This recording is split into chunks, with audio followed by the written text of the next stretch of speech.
నమస్తే, నేను రవిశంకర్ విళ్ళ. సమకాలీన అంశాలపై తెలుగు రాష్ట్రాల్లో హాట్గా నడుస్తున్న పాలిటిక్స్, తాజా రాజకీయ పరిణామాలపై సమగ్ర విశ్లేషణ అందించే నమస్తే నాగేశ్వర్ కార్యక్రమానికి స్వాగతం. ప్రొఫెసర్ నాగేశ్వర్ గారు మరి కాసేపట్లో మనతో జాయిన్ అవుతారు. నాగేశ్వర్ గారి విశ్లేషణ చూసే ముందు ఇవాళ ప్రధాన వార్తలను చూద్దాం. తెలంగాణలో ఎస్సీ వర్గీకరణపై కమిటీ ఏర్పాటు చేసిన కేంద్రం 23న తొలి భేటీ జరగబోతోందన్న వార్తను చూస్తూ ఉన్నాం.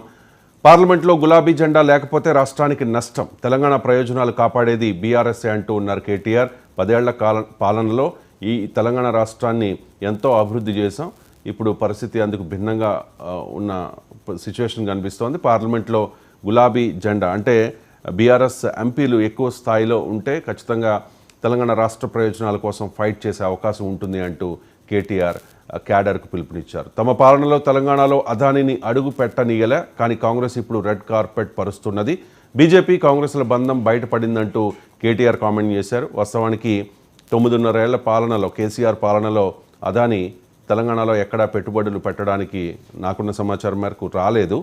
అండ్ వాళ్ళకి అవకాశం ఇవ్వలే అదానికి ఎక్కడ కూడా. ప్రతి సందర్భంలోనూ అదానిని కౌంటర్ చేశారు.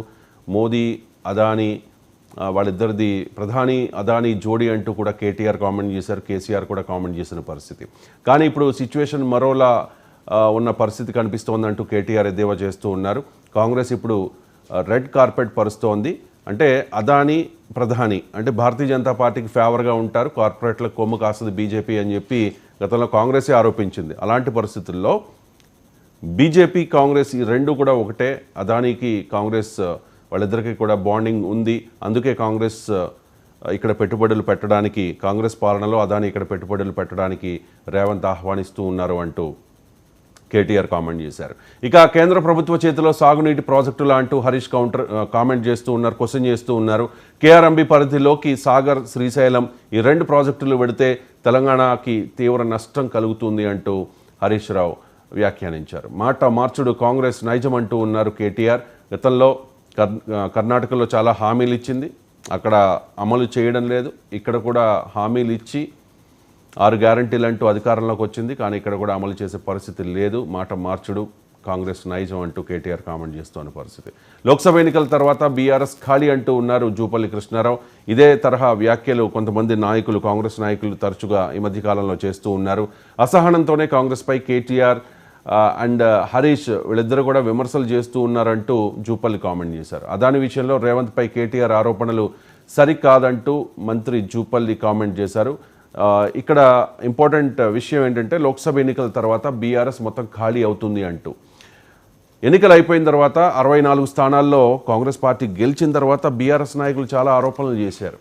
బీఆర్ఎస్ అంటే కాంగ్రెస్ ఎమ్మెల్యేలంతా కూడా టచ్లో ఉన్నారు కాబట్టి కాంగ్రెస్ నుంచి మా పార్టీలోకి వచ్చేస్తారు అంటూ కామెంట్ చేసిన పరిస్థితి. కానీ దానికి రివర్స్గా ఇప్పుడు లోక్సభ ఎన్నికల తర్వాత బీఆర్ఎస్ఏ ఖాళీ అవుతుందంటూ జూపల్లి కామెంట్ చేయడం ఇక్కడ మనం గమనించాలి. జగన్ ఒక రాజకీయ వ్యాపారి అంటూ ఉన్నారు చంద్రబాబు. ఈసారి పులివెందుల్లో కూడా గెలవబోతున్నామని ధీమా వ్యక్తం చేశారు. జగన్ కేసుల్లో ఎందుకు ఈ జాప్యం అనే వార్తని ఆంధ్రజ్యోతి హైలైట్ చేస్తోంది, బ్యానర్ ఐటమ్గా ప్రచురించింది. కాలయాపనపై సుప్రీం వరుస ప్రశ్నలు, రఘురామ పిటిషన్పై విచారణ. అండ్ ఇక్కడ రావాలి జగన్, చెప్పాలి సాక్ష్యం అంటూ డిమాండ్ చేస్తూ ఉన్నారు. కోడికత్తి కేసులో గత 5 ఏళ్లుగా జైల్లో శిక్ష అనుభవిస్తున్న శ్రీనివాస్ కుటుంబ సభ్యులు వాళ్ళు నిరాహార దీక్ష కూడా స్టార్ట్ చేసిన వార్తను చూస్తూ ఉన్నాం. ఇక ఏపీసీసీ అధ్యక్షురాలిగా రేపు షర్మిల బాధ్యతలు స్వీకరించబోతున్న వార్తను చూస్తూ ఉన్నాం. 5వ జాబితాపై అధికార వైసీపీ కసరత్తు, సీఎం క్యాంప్ కార్యాలయానికి నేతల క్యూ అనే వార్తను కూడా చూడొచ్చు. జనసేన అధినేత పవన్ కళ్యాణ్ వైసీపీ ఎంపీ బాలశౌరి కలిశారు. మచిలీపట్నం ఎంపీ సీటు బాలశౌరికి కేటాయించినట్లుగా సమాచారం. ఇక ఇవాళ నుంచి ఏపీలో కులగణన ప్రారంభం కాబోతోంది. రాష్ట్రంలో చారిత్రక ఘట్టానికి శ్రీకారం చుట్టామని వైసీపీ నేతలు చెబుతూ ఉన్నారు. ఎన్నికలకు సిద్ధం కండి, బీజేపీ శ్రేణులకు పురంధేశ్వరి పిలుపునిచ్చారు. జమిలి ఎన్నికలు రాజ్యాంగ విరుద్ధం, కోవింద్ కమిటీని రద్దు చేయాలని మల్లికార్జున్ ఖర్గే డిమాండ్ చేస్తూ ఉన్నారు. ఇక చివరిగా పాలనలో రాముడే స్ఫూర్తి, 22న ఇంటింటా రామజ్యోతి వెలగాలని ప్రధాని మోదీ దేశ ప్రజలకు పిలుపునిచ్చిన